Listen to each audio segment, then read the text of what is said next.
Saudara, puncak arus mudik diprediksi terjadi hari ini. Kementerian Perhubungan memperkirakan jumlah pemudik hari ini mencapai 12,1 juta orang. Apa saja yang harus diperhatikan pemudik terlebih di saat puncak arus mudik dan bagaimana pula kesiapan pengelola saat puncak arus mudik. Kita akan bahas soal ini bersama dengan Vice President Corporate and Secretary Legal PT Jasa Marga Trans Jawa Tol atau JTT, Ria Marlinda Palo, dan Wakil Ketua Umum Masyarakat Transportasi Indonesia sekaligus pengamat transportasi Joko Setiowarno. Selamat pagi, Bu Ria, Pak Joko. Pagi.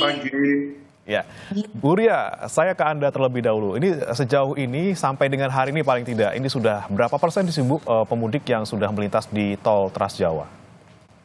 Jadi kalau dikumulatifkan, Mas Haji, dari tanggal 21 Maret sampai dengan tanggal 27 Maret itu kemarin ya, shift 3-nya itu sudah mencapai 385.110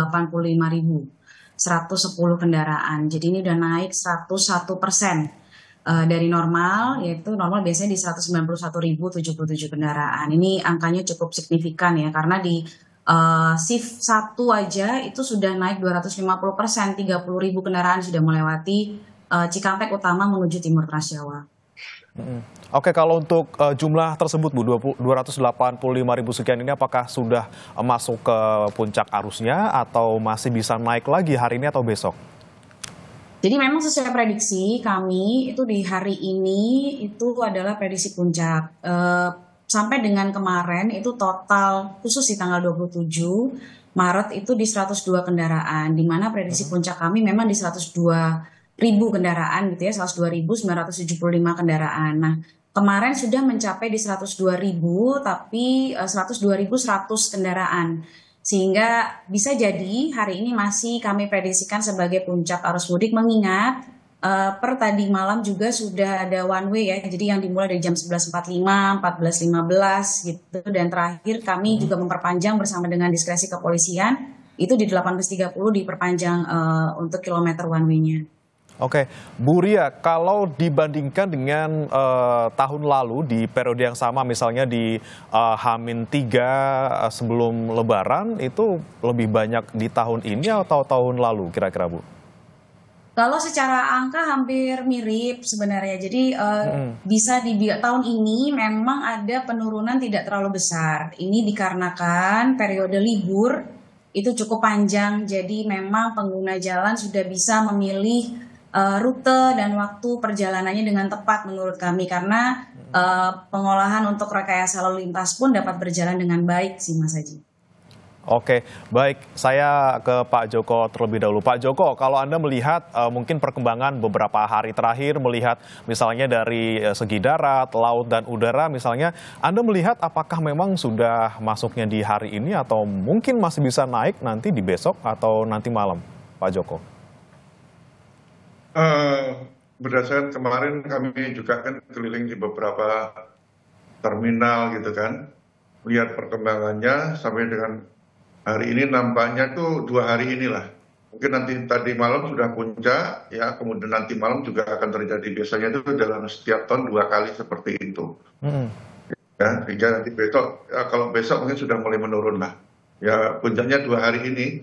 Ya, kebetulan saya juga berada di Merak, di Ciwandan juga sudah kelihatan gitu.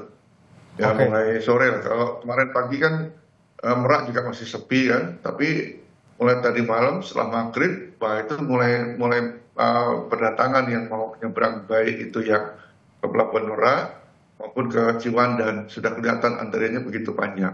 Gitu loh. Dan itu juga kami tadi pagi memang mereka ternyata ya cukup lama menunggunya. Di Pelabuhan Merak itu mulai jam 1 sampai jam 7 juga belum diberangkatkan, gitu padatnya. Tetapi memang dengan pola yang baru ini tidak mengganggu jalan, jadi ruas jalan tetap sepi. Jadi mereka sudah masuk ke kantong-kantong parkir yang sudah disediakan. Oke, tapi sejauh ini Pak Joko, kalau Anda melihat dibandingkan dengan tahun lalu seperti itu ya, apakah kondisinya lebih kondusif dan juga lebih bisa dikendalikan gitu Pak? Ya, kalau sekarang lebih bisa dikendalikan lah. Ya, cuman mungkin kemarin itu ada sedikit mungkin persoalan untuk angkutan barang. Ini memang fokusnya kan di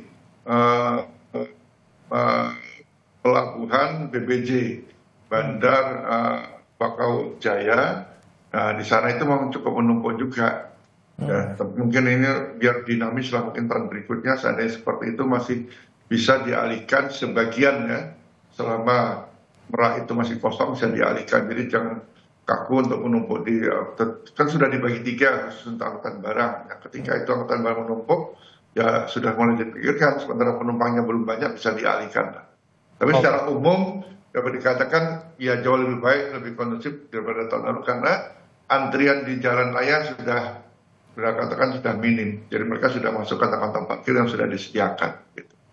Baik, saya ke Bu Ria lagi. Bu Ria, terkait dengan jumlah pemudik yang melintas di tol Trans Jawa, dari tadi yang Anda sampaikan total kan 285.000 sekian dari tanggal 21 Maret sampai dengan 27 Maret. Nah, ini persebarannya bagaimana, Bu? Apakah memang masih banyak pemudik yang memilih untuk mudiknya tuh ya dekat-dekat sama H-3 Lebaran? Kan ada himbauan juga kemarin dari pemerintah bahwa bolehlah mudik lebih awal gitu ya. Apakah persebarannya cukup merata nih dari tanggal 21 sampai dengan 27 ataukah memang masih terfokus di tanggal-tanggal terakhir sebelum Lebaran, Bu? Ya, jadi mungkin saya coba ini ya memberitahu data informasinya. Jadi 385.000 Mas Haji. 385.000, oke. Betul, bukan 285.000. Jadi memang kalau dilihat perkembangan dari tanggal 21 Maret yang terhitung sebagai kita bisa sampaikan itu sebagai periode mudik awal ya, 21 Maret sampai dengan hari ini, itu kenaikannya cukup ini ya, setiap hari ada kenaikan. Dan memang rata-rata pengguna jalan ini selalu menggunakan waktu perjalanan itu di malam hari biasanya. Contohnya seperti tadi malam itu angkanya cukup tinggi yang melewati Cikampek Utama ya menuju timur Trans Jawa untuk shift 3 itu sampai 42.000 yang biasanya itu hanya 9.000 kendaraan dari normal. Jadi memang ini cukup ini ya, maksudnya pengguna jalan memang bisa dilihat setiap harinya itu semakin meningkat pengguna jalan melewati Cikampek Utama untuk mudik. Dan hari ini kalau memang seperti kita prediksikan bahwa hari ini adalah puncak mudik, bisa jadi hari ini bisa mencapai kumulatif bisa sampai dengan 470.000 kendaraan Mas Haji nantinya. Oke, dan hari ini kan ada informasi juga dari kepolisian bahwa akan ada one way nanti mulai di jam 9, Bu Ria. Nah, kalau misalnya tadi ada bilang bahwa lebih banyak masyarakat yang mudik di malam hari, apakah kemudian one way dan juga mungkin kontraflow bisa dipertimbangkan untuk dilakukannya di malam-malam hari seperti waktu-waktu favorit dari para pemudik untuk berangkat, Bu? Ya, jadi sebenarnya gini Mas Haji, kalau kita langsung mulai di saat padat ini justru malah problem. Jadi memang persiapannya harus sudah dimulai sebelumnya. Oke. One way itu persiapan dibutuhkan 1-2 jam untuk clearance. Nah, untuk one way saat ini memang sudah dimulai per kemarin, itu kita sebut saja one way sebagian ya. Itu one way tahap 1 itu kan memang sudah dimulai kemarin sampai dengan ruas Palimanan Kanci. Terakhir sampai dengan Brebes Barat. Nah, nantinya yang jam 8 ini rencananya 8 atau jam 8.30 itu akan dibuka sampai dengan gerbang tol Kalikangkung 414. Ini justru dimulai harus lebih awal Mas Haji karena memang untuk mendistribusi lalin biar lebih lancar. Kalaupun pemudik ada yang baru mulai berjalan dari Jakarta menuju timur Trans Jawa, jadi tidak terlihat kepadatan berlebih nantinya di jalur Jakarta Cikampek. Oke, tapi kalau misalnya kita sebagai pemudik seperti itu, Bu, memahami skema kontraflow ataupun one way ini seperti apa agar mungkin pemudik juga bisa memilih waktu yang tepat untuk melintas ke tol, Bu? Ya, jadi memang seperti saya sampaikan sebelumnya, pemudik tuh akan sangat senang gitu ya berangkat di malam hari. Namun memang kami himbau buat pengguna jalan memastikan melalui aplikasi Travoi Jasa Marga, memastikan melalui media sosial dan juga dengan teman-teman media juga yang udah standby di titik-titik kami yang bersama Jasa Marga ya di Cikampek Utama juga kami terus sampaikan mengenai kenaikan lalinnya sehingga dapat memberikan informasi juga buat pengguna jalan. Termasuk kami juga terus menginformasikan secara update tentang rekayasa lalu lintas seperti yang dilakukan di Jakarta Cikampek. Pada tadi malam itu ya kami juga sudah melakukan kontraflow dari kilometer 47 sampai kilometer 50 yang awalnya memang baru dimulai di kilometer 55 dulu. Nah, melihat kenapa ini sampai dimundurkan ke kilometer 47 karena memang lalinnya sudah lumayan padat. Nah, itu terus kami sampaikan sehingga pengguna jalan dapat terinformasi dengan baik, Mas Haji. Baik, baik. Saya ke Pak Joko. Pak Joko, ini kan memang setiap tahun kita selalu mendengar bahwa ada kepadatan di tol ketika mudik seperti itu. Dan biasanya memang rekayasa yang dilakukan kontraflow, one way, dan mungkin satu lagi ada ganjil genap seperti itu. Nah, Anda melihatnya memang apakah hanya rekayasa semacam inikah yang bisa mengurai kepadatan di tol, atau mungkin ada solusi lain ataupun rekayasa lain yang bisa dilakukan untuk mengurai kepadatan, Pak Joko? Ya, memang kepadatan lalu lintas tidak bisa dihindari. Sementara kapasitas jaringan jalan yang tersedia kan kalau menambah lagi nampaknya cukup berat ya. Nah, kendaraan pribadi ini juga makin meningkat. Jadi saya kira mungkin setiap tahun akan bertambah lah waktu perjalanannya itu.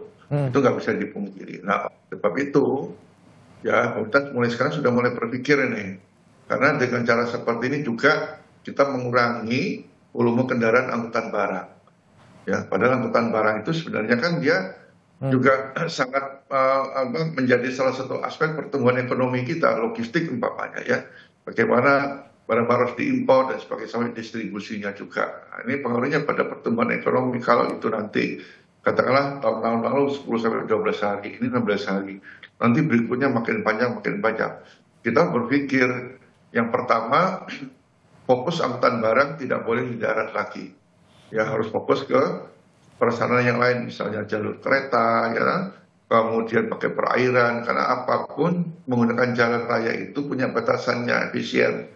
Ya, secara teori sebenarnya 500 kilo, lebih dari itu tidak efisien. Kita lihat aja 500 kilo itu dari mana? Contohnya dari Surabaya ke Jakarta atau Jawa Timur ke DKI lah. Itu lebih 500 km, makanya kendaraan-kendaraan itu ya over dimensi, over capacity juga perlu gitu ya. Nah, itulah. Kemudian dari sisi pembenahan angkutan umum. Angkutan umum kita kan sudah bagus sisi hulu, katakanlah yang paling banyak bergerak dari Jabodetabek, khususnya di Jakarta. Jakarta sudah bagus. Tapi bagaimana angkutan umum di daerah? Ini belum sebagus Jakarta, sehingga kita perlu bergerak secara masif membenahi angkutan umum di daerah. Kalau ini terus-menerus kita tidak mungkin menambah kapasitas jalan kita, ya. Nah, membuat tol lagi itu mahal. Lebih baik sekarang fokusnya bagaimana ke depan ini lebih banyak nanti orang bergerak menggunakan angkutan umum, ya. Nah, oleh sebab itu perbaikilah angkutan umum kita hingga di daerah. Jadi jangan yang memperbaiki segala Jabodetabek, tapi daerah-daerah pun perlu. Banyak hal yang akan didapat nanti kalau daerah sudah bagus kan, dan problemnya akan hilang. Ya, fokusnya tidak pada angkutan barang pun nanti tetap berjalan, ya, tidak ada gangguan. Nah, ini harus ada gerakan bersama, program yang lebih besar lagi lah. Ya, kalau begini terus-menerus nantinya ya kita nggak punya inovasi. Karena kalau lihat di banyak negara itu kan mereka punya kok seperti Imlek dan sebagainya, tapi mereka memang fokusnya menggunakan angkutan umum gitu. Tapi masih butuh waktu ya Pak Joko untuk bisa membuat transportasi umum kita menjadi pilihan utama untuk mudik. Tapi kan sementara ini masih banyak sekali orang-orang yang memilih untuk menggunakan mobil pribadi. Nah, saya ke Bu Ria lagi. Bu Ria, ini kan kepadatan utamanya pasti karena volume kendaraan yang bertambah pastinya. Nah, ada tidak sih Bu penyebab lain yang membuat ruas tol itu kemudian sangat macet? Atau misalnya beberapa waktu lalu saya dengar karena memang gerbang tolnya terhambat karena banyak orang yang tidak mengisi e-tol seperti itu, atau mungkin antriannya justru di rest areanya. Itu seperti apa Bu Ria kalau Anda melihatnya? Ya, jadi memang kalau di jalan tol ini karena cukup banyak ya yang melewatinya gitu ya, dan memang satu arah biasanya gitu ya, dan begitu ada satu gangguan gitu akan membuat kepadatan di belakang. Jadi biasanya kepadatan itu dipicu dari gangguan yang ada di jalan, seperti adanya mungkin kendaraan yang berhenti tiba-tiba di bahu gitu ya, atau mengisi saldo uang elektroniknya di gerbang. Dan mungkin juga dengan pemahaman pengguna jalan dalam hal menggunakan fasilitas di rest area. Jadi memang kami dari Jasa Marga itu dengan melihat kepadatan seperti ini atau dengan rutinitas kita setiap tahun melihat mudik dan juga arus balik, setiap petugas layanan itu sudah ditambahkan dari operasional normal. Yang pertama, dan yang kedua, untuk di gerbang tol, benar di gerbang tol memang disiapkan untuk pengisian jika memang ada pengguna jalan yang tidak sesuai saldonya atau tidak cukup saldonya. Tapi memang kami terus melakukan himbauan kepada pengguna jalan untuk mempersiapkan saldo uang elektronik itu jauh-jauh sebelum berangkat. Karena sebenarnya di convenience store juga sudah cukup banyak dan bahkan di rest area juga bisa dilakukan pengisian saldo uang elektroniknya. Dan yang paling utama juga mengenai pemakaian fasilitas rest area. Kami juga bekerja sama dengan seluruh operator rest area yang ada di Jasa Marga Group, terutama di Jasa Marga Trans Jawa Tol, untuk memberikan himbauan kepada pengguna jalan, penggunaan fasilitas di rest area atau berhenti di rest area sebisa mungkin maksimal 30 menit, sehingga dapat membantu kelancaran sampai dengan ke titik mudik. Oke, tapi tadi soal tol, Bu, saya kan penasaran juga nih, misalnya ada pemudik yang ingin mudik hari ini dan belum tahu nih kira-kira saya harus menyiapkan berapa banyak sih, misalnya untuk dari mana ke mana saya butuh mengisi e-tol itu yang aman berapa sih, Bu, supaya tidak kehabisan di tengah jalan seperti itu? Ya, kalau berangkat dari Jakarta sampai dengan Surabaya, itu paling tidak memang untuk amannya di 859.500 itu total tarifnya. Tapi kalau memang 895.000 ya, Surabaya. 859.000 betul. Itu tapi baiknya memang agak dilebihkan jika memang nanti ada kebutuhan pengguna jalan untuk keluar terlebih dahulu dan masuk kembali seperti itu. Nah, kalau cuma sampai Semarang memang paling tidak gitu ya di saldo uang elektronik itu 500.000 sampai dengan 600.000. Jadi kami selalu melakukan himbauan paling tidak pengisiannya jangan terlalu pas karena bisa jadi pengguna jalan butuh untuk keluar terlebih dahulu dan masuk kembali. Itu sih. Oke, baik Bu Ria, tadi terkait soal rest area ini juga cukup menarik karena ada pembatasan secara bukan larangan ya Bu ya, imbauannya selama 30 menit saja. Memang karena kan sangat-sangat padat di sana. Nah, kalau misalnya memang butuh waktu lebih lama misalnya pemudiknya, apakah nanti diusir atau seperti apa Bu? Misalnya penerapan di lapangannya, apakah ada petugas yang mengarahkan untuk oke Bu, sudah bisa kembali melanjutkan perjalanan atau seperti apa sih Bu? Ya, jadi di seluruh rest area itu memang kita lakukan himbauan dan mungkin pemberitahuannya secara persuasif ya. Jadi kita memberitahu melalui pengumuman mikrofon gitu ya di masing-masing rest area. Dan juga yang kedua, kami juga mengoptimalisasi gerbang tol sebenarnya. Contoh yang ada di rest area Ciperna ya, di gerbang tol Ciperna Palikanci, di ruas kami, di Palimanan Kanci, itu kami optimalisasi juga penggunaan kantor gerbangnya untuk beristirahat. Di sana disediakan ada masjid, ada toilet juga, dan tempat parkir cukup luas. Nah, dari kami memang selalu memberikan informasi selain di rest area tidak dapat berlama-lama untuk membantu kelancaran. Yang kedua, kami juga mengoptimalisasi masing-masing gerbang kami, Mas Haji. Jadi kalau pengguna jalan memang sudah harus gitu ya, harus beristirahat karena mengingat keamanan dan kenyamanan bisa mempergunakan tempat gerbang. Namun memang rest area sendiri sudah memiliki cukup banyak luasan parkir, minimal di 100 kendaraan parkir. Jadi cukup luas rest area dilewati sepanjang tol Trans Jawa ini. Oke, baik. Saya ke Pak Joko. Pak Joko, ini kan memang kita tidak bisa memungkiri bahwa semua orang butuh rest area, semua orang butuh fasilitas yang memadai. Lalu untuk pemudik sendiri yang harus diperhatikan nih Pak, supaya memang nanti di mudik di jalan juga mereka siap. Tadi dari segi e-tol, dari segi kondisi kendaraan, dari segi kondisi badan sendiri, agar juga bisa memanfaatkan rest area ataupun fasilitas secara maksimal. Tipsnya seperti apa nih Pak untuk para pemudik?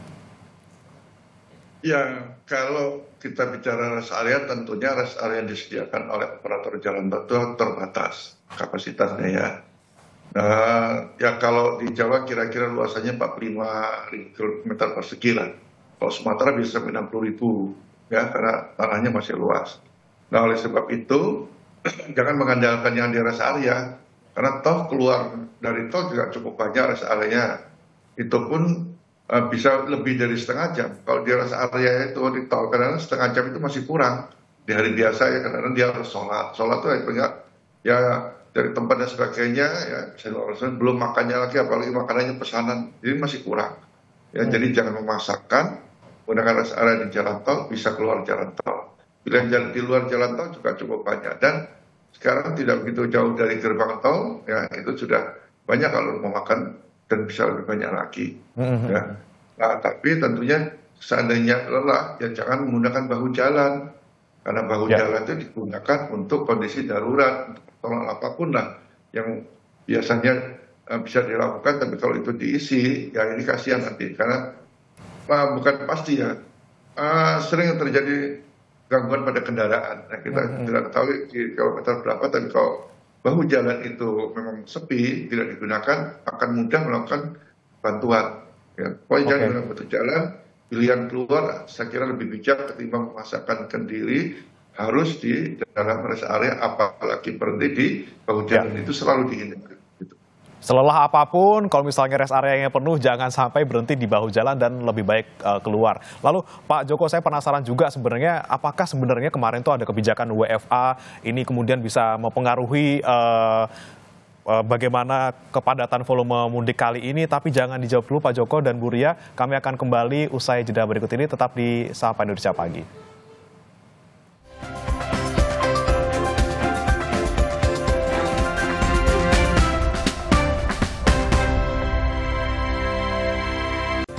Kembali di Sapa Indonesia Pagi, Saudara, dan kita masih membahas terkait dengan bagaimana mudik di puncak arus mudik hari ini agar bisa aman dan juga nyaman. Dan sudah bergabung bersama kami juga Pak Sony Susmana, instruktur senior SDCI. Selamat pagi Pak Sony. Selamat pagi. Baik, saya sebelumnya ke Pak Joko dulu tadi sebelum break Pak, terkait dengan kan ada kemarin ada kebijakan WFA gitu ya dari pemerintah agar orang-orang bisa mudik lebih awal sehingga mengurai kepadatan. Nah, kalau Anda melihat apakah itu ada pengaruhnya sebenarnya ke kondisi kepadatan lalu lintas di hari-hari terakhir ini Pak? Nampaknya tidak begitu banyak ya pengaruhnya ya. Sebenarnya masih banyak juga yang mereka liburnya itu hari Jumat. Ya, kita lihat aja pergerakannya ini cukup tinggi pas peaknya ini. Dulu kemarin sebenarnya kalau pada saat itu harapannya tinggi, tapi ternyata datar aja. Ya, bahkan kita lihat katakanlah penyeberangan itu cuma hari Sabtu yang tinggi, habis itu ya biasa saja gitu kan. Jadi apapun ya numpuknya di sini. Ya, jadi ini kan WFA ini kan tidak bisa berlaku untuk semua sektor ya. Apalagi orang-orang kerja di pabrikan itu kan punya target tertentu, yang mana produksinya memang harus berjalan sudah direncanakan, tidak bisa WFA-nya tiba-tiba mengenai ke mereka, kecuali mungkin yang kantoran. Tapi kalau yang mereka bagian produksi itu tetap aja sesuai dengan rencana semula, tidak banyak yang mengganggu lah. Ditambah lagi ada efisiensi anggaran, ini juga berpengaruh karena kemarin itu kami ke 4 terminal itu menanyakan berapa jumlah penumpangnya. Ketika kemarin memang pada hari yang sama di tahun yang lalu mengalami penurunan juga. Saya kira ini pasti ada pengaruhnya dengan efisiensi anggaran itu terhadap pendapatan masyarakat. Apalagi banyak yang PHK juga ya. Oke, baik, tidak terlalu berpengaruh terkait dengan WFA. Kemudian saya coba ke Pak Sony. Pak Sony, ini kan yang tadi kita bahas di segmen sebelumnya terkait dengan ada skema yang dilakukan oleh kepolisian maupun dari pihak pengelola terkait one way, kemudian kontraflow. Nah, ini kan mungkin bagi orang-orang yang sudah berkali-kali mudik sebelumnya mungkin tahu kali ya seperti apa one way, seperti apa kontraflow. Nah, seperti misalnya ada pemudik yang baru pertama kali mudik untuk tahun ini. Nah, bagaimana kemudian mereka bisa memahami skema one way dan juga kontraflow ini supaya di jalan mereka paham dan juga bisa selamat sampai tujuan? Iya, jadi memang ada beberapa karakter atau grade dari pengemudi yang mudik pada saat ini. Harusnya mereka sudah paham sebelum mereka melalui jalan tol, karena sosial. Ya, Pak Sony? Baik, kami masih akan nanti mencoba memperbaiki koneksi bersama Pak Sony Susmana. Saya coba ke Bu Ria terlebih dahulu. Bu Ria, selain ada one way, kemudian ada kontraflow, ini kan juga ada ganjil genap. Nah, ini seperti apa sih Bu skemanya dan apakah memang benar-benar orang yang ataupun mobil yang tidak di tanggalnya tidak boleh melintas di jalan tol? Ya, jadi itu disebut dengan salah satu rekayasa lalu lintas juga. Jadi memang ganjil genap ini dilakukan sesuai dengan diskresi kepolisian. Kalau dari kami, tim Jasa Marga, itu kami mendukung dengan cara layanan kami di jalan atau di lajur gitu ya, udah kami persiapkan kalau memang nanti dari kepolisian melakukan giat untuk ganjil genap. Gitu. Jadi memang untuk pelaksanaannya sendiri kami bekerja sama dengan kepolisian dan itu menunggu dari diskresi. Oke, tapi tidak ada pembatasan misalnya dari gerbang tol, oh Anda genap gitu ya, nggak boleh masuk, seperti itu tidak, Bu? Dari kami belum, karena memang belum ada dari diskresi kepolisian ya, sampai dengan saat ini ya. Baik. Kami kembali coba sapa Pak Sony. Pak Sony, apa sudah bisa mendengar suara kami di studio, Pak? Pak Sony, selamat pagi, Pak.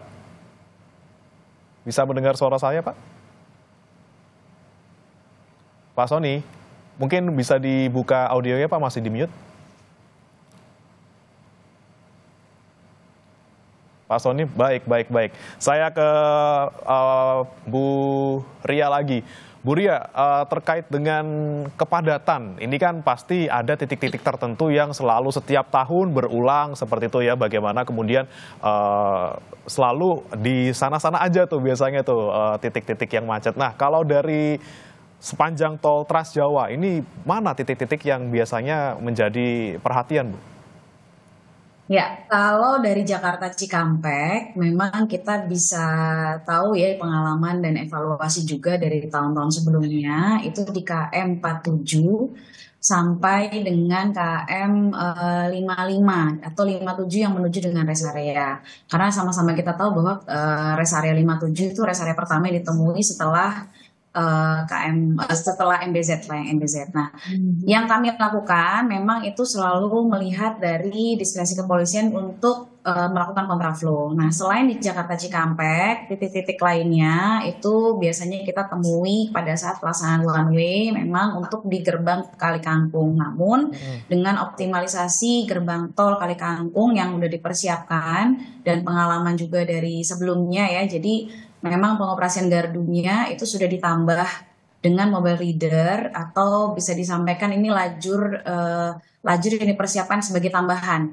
Ketika memang nantinya gardunya itu sudah penuh gitu ya, nanti akan dioperasikan juga MR atau mobile reader yang petugas kami yang akan bersiap untuk menerima transaksi dari seluruh pengguna jalan. Jadi setiap titik kepadatan ini setiap tahunnya, karena kan pelaksanaan kontraflow, pelaksanaan one way ini juga bentuk dari hasil evaluasi yang dilakukan berdasarkan kenaikan atau kepadatan lalin setiap tahunnya di arus mudik dan balik lebaran.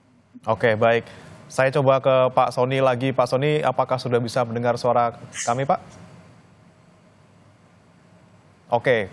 Baik Mas, kami masih mencoba memperbaiki koneksi kami bersama Pak Sony. Saya ke Pak Joko. Pak Joko, ini kan ada beberapa kekhawatiran dari pemudik juga terkait misalnya, takut nih misalnya di jalan, kemudian bensinnya habis, kemudian takut juga terkait dengan kondisi kendaraan. Tadi Anda bilang bahwa dalam misalnya kita butuh rest area, kalau misalnya sudah penuh, ya sebaiknya keluar dari tol saja seperti itu. Nah, terkait dengan hal tersebut, Pak, seberapa besar sih misalnya pilihan pemudik untuk bisa keluar ke jalan arteri dulu, untuk kemudian masuk kembali ke dalam tol? Apakah itu kemudian tidak, dalam tanda kutip, memperpanjang perjalanan mereka, Pak? Ya, sebenarnya kalau keluar itu dari gerbang tol, kalau sekarang mungkin tidak begitu jauh lah untuk mendapatkan rest area. Jadi dekat. Contohnya di Salatiga itu nggak sampai 200 meter itu keluar sudah ada rumah makan berjajar sepanjang jalan itu kan. Itu yang paling mudah. Tapi jalan juga mudah kok sekarang. Memang awal-awal ketika pembangunan tol itu masih jarang. Tapi sekarang dengan makin tahun makin bertambah dan ada demand akhirnya muncullah rest area yang dekat-dekat dengan pintu gerbang itu. Jadi tidak begitu jauh lah. Ya, beda hanya kalau tol Trans Sumatera mungkin jauh. Ya, agak jauh. Tapi kalau Trans Jawa relatif lebih dekat. Gitu. Masih lebih ini ya Pak ya, masih masuk akal kalau kita keluar dulu daripada harus berhenti di bahu jalan ya Pak ya? Iya. Oke. Karena nggak jauh dengan arteri ya, bersisian. Oke, baik. Kembali saya ke Pak Sony. Pak Sony sudah bisa mendengar suara saya di studio, Pak? Iya. Baik, baik Pak Sony, mungkin bisa dilanjutkan Pak tadi terkait dengan bagaimana kemudian pemudik yang baru pertama kali mudik dan bagaimana mereka menyikapi kontraflow maupun one way agar bisa selamat sampai tujuan. Iya, jadi kalau kita lewat kontraflow itu sebaiknya jangan buru-buru dilihat dari sisi kebutuhannya ya. Kalau kita bawa anak kecil atau kendaraan tidak siap atau secara fisik kita pengemudi punya letih yang berlebihan atau harus beristirahat, kita butuh ke toilet dan sebagainya, sebaiknya tidak lewat kontraflow karena kita butuh rest area. Sementara di kontraflow atau one way itu agak sulit kita ke rest area tersebut, walaupun panjang dari kontraflow itu tidak serta-merta sampai ke tempat tujuan yang jauh ya, tetapi paling tidak akan menyulitkan ketika kita membutuhkan rest area itu. Jadi harus berpikir panjang. Sebaiknya adalah secara bijak, kalau kita akan melewati jalan tol khususnya, kita butuh rest area dan tidak punya pengetahuan dan pengalaman jam terbang yang tinggi, sebaiknya kita lewat jalur yang biasa aja. Karena lewat jalur biasa atau kontraflow itu perbedaannya paling sampai tempat tujuan 10-20 menit. Artinya kalau macet tetap sama aja macet di kontraflow. Mengingat pemudik yang lewat jalan tol ini kan jumlahnya puluhan ribu ya. Jadi yang bijaksana adalah kita lewat jalan biasa atau kita memanage waktu perjalanan. Cari waktu-waktu yang sepi sehingga tidak menumpuk di jalan tol tersebut. Oke, baik. Kemudian saya kembali ke Bu Ria. Tadi kan kita dengarkan bahwa memang kalau ketika lagi kontraflow, ketika lagi one way, mungkin susah sekali untuk ke rest area seperti itu, Bu. Tapi untuk di sepanjang tol Trans Jawa ini ada berapa sih yang disiapkan dan mungkin kapasitasnya rata-rata berapa pemudik, Bu, yang disiapkan? Ya, kalau untuk di Jasa Marga Group itu kami mempunyai 40 rest area. Dan saat ini di Lebaran tahun ini ada yang baru gitu ya. Jadi kami memfungsionalkan rest area yang ada di ruas Semarang Solo, yaitu di kilometer 445 dan di kilometer 439. Itu dapat dimanfaatkan oleh pengguna jalan dalam periode mudik dan balik di tahun ini. Jadi sebenarnya rest area itu secara ideal memang ada di 50 km ya, setiap 50 km sudah disediakan untuk rest area. Nah, pengguna jalan betul tadi Pak Sony, saya setuju, kami juga terus menghimbau gitu ya, kalau memang ingin atau membawa keluarga gitu yang kita sudah ketahui kebutuhannya gitu, sebaiknya memang sudah mendapatkan informasi terlebih dahulu terhadap rest area yang ada di seluruh Trans Jawa. Sudah banyak informasi dan channel yang kami sampaikan ya gitu untuk di mana saja lokasi rest area yang ada di seluruh Trans Jawa, terutama yang dikelola oleh Jasa Marga Group. Oke, baik.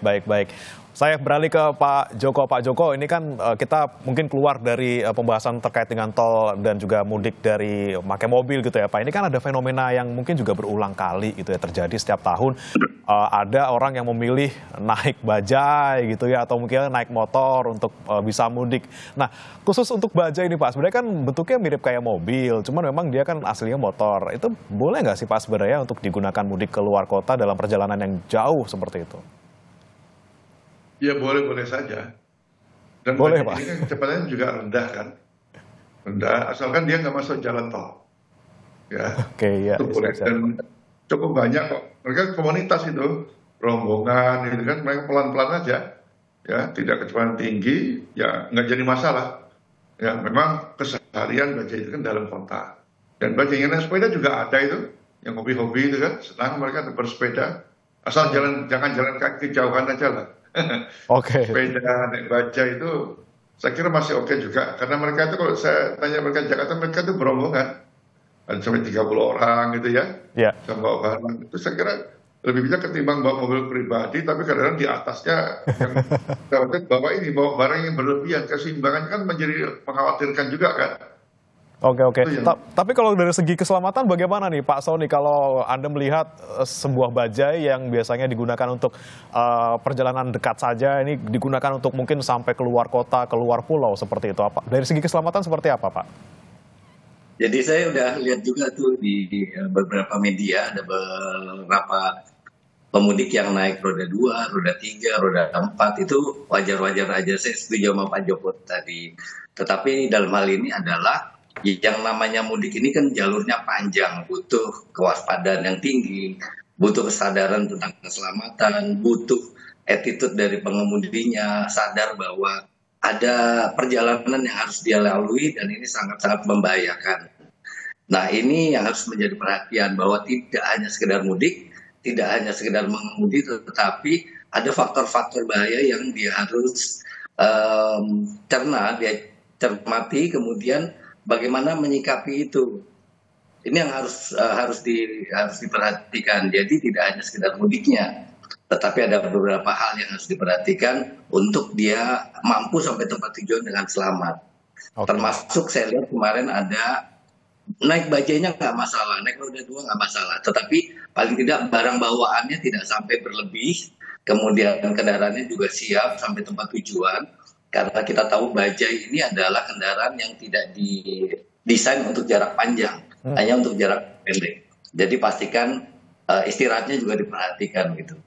Oke, intinya sih siapin kendaraan dan juga muatannya ya Pak ya. Tapi Pak Sony, kalau Anda melihat secara garis besar, secara luas seperti itu terkait dengan mudik tahun ini, paling tidak sampai dengan mungkin H-3 ini, seperti apa Pak? Anda melihatnya, evaluasinya apakah kemudian lebih baik daripada tahun lalu secara sementara gitu ya? Atau seperti apa Pak? Jadi kalau namanya mudik ketemu macet itu wajar ya. Yang harus menjadi concern pemerintah adalah tingkat kecelakaan yang harus dihilangkan. Ini yang paling penting, karena pemudik ini berharap kepada masyarakat bagaimana memanage sebuah perjalanan ini, mereka selamat, happy, bahagia sampai tempat tujuan. Kalau kita menghilangkan macetnya nggak mungkin lah. Yang penting selamatnya aja, kemudian ada beberapa panduan-panduan dari teman-teman jasa marga, teman-teman kepolisian atau di Subdar, ada yang membahayakan atau yang melanggar itu segera diberhentikan, diberikan arahan untuk mereka melakukan apa yang harus diperbaikin sehingga tidak membahayakan diri dia dan orang lain.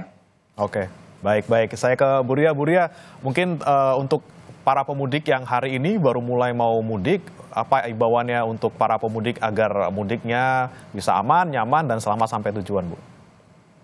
Ya, yang pertama pasti persiapan ya, Mas Haji. Jadi kami dari Jasa Marga melalui Jasa Marga Trans Jawa Tol yang mengelola ruas Trans Jawa, gitu, Jasa Marga Group. Kami sangat berharap pengguna jalan yang akan melewati tol di Trans Jawa terutama untuk dapat mempersiapkan diri, keluarga yang ikut, perbekalan, dan juga yang paling utama adalah kendaraan.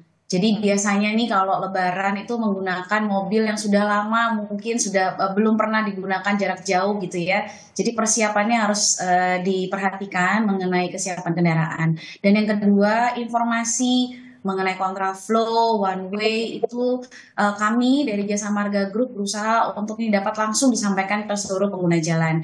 Dan yang ketiga, download aplikasi Travoy, melihat sosmednya mungkin NTMC Polri gitu ya, Jasa Marga dan juga Jasa Marga Trans Jawa Tol. Dan yang paling utama Mas Haji adalah kami juga berharap seluruh pengguna jalan ini untuk selamat sampai dengan tujuan, bahagia, happy. Tadi yang disampaikan oleh Pak Sony itu adalah dengan memastikan seluruh rambu, petugas gitu ya, semua arahannya diikuti dengan baik. Ya. Dan kami yakin gitu kalau kita bisa berkolaborasi dengan seluruh pengguna jalan pun, saya yakin mudik dan balik Lebaran tahun 2025, insya Allah nanti tingkat kecelakaannya, tingkat fatalitasnya bisa 0 dan semuanya bisa aman, lancar, dan nyaman sampai dengan tempat tujuan. Baik. Saya terakhir ke Pak Joko. Pak Joko, imbauan Anda mungkin selain pengguna mobil kan ada juga yang naik kapal, naik pesawat, naik kereta, naik bus. Apa tips Anda supaya perjalanan mereka juga aman dan juga nyaman? Yang jelas itu namanya menggunakan angkutan umum. Ya entah itu kapal laut, pakai kereta, pakai bus maupun pesawat. Nah, yang harus diperhatikan jadwalnya itu. Benar-benar diperhatikan itu jangan sampai meleset ya. Nah, kalau jadwal sudah tahu, setidaknya 1 jam sebelum keberangkatan sudah berada di lokasi, entah itu di stasiun, di terminal, ya, kemudian di pelabuhan maupun bandara. Sehingga dari situ memperhitungkan perjalanan dari rumah kira-kira berapa jam sampai dengan simultamortasi tadi. Itu yang penting. Kalau enggak ketinggalan ya sudah, mau beli lagi ya susah juga kan, apalagi tiket sudah habis kan. Itu benar harus diperhatikan. Ya. Nah, yang berikutnya tadi kesiapan. Yang lainnya ya Kalau sudah seperti terakhir ya berdoa, tidak bisa tidak harus berdoa ya agar perjalanannya lancar, selamat sampai tujuan. Baik, baik. Jadi semuanya kita harapkan Bu Ria, Pak Joko dan Pak Sony bisa kali ini mudik tahun ini bisa berjalan dengan lancar tanpa ada kendala satu apapun. Kalaupun ada kemacetan jangan sampai panjang-panjang, jangan sampai stuck. Semuanya kita harapkan berjalan dengan lancar dan juga aman. Terima kasih Bu Ria, Pak Sony dan juga Pak Joko telah bergabung bersama kami di Sapa Indonesia Pagi. Selamat pagi.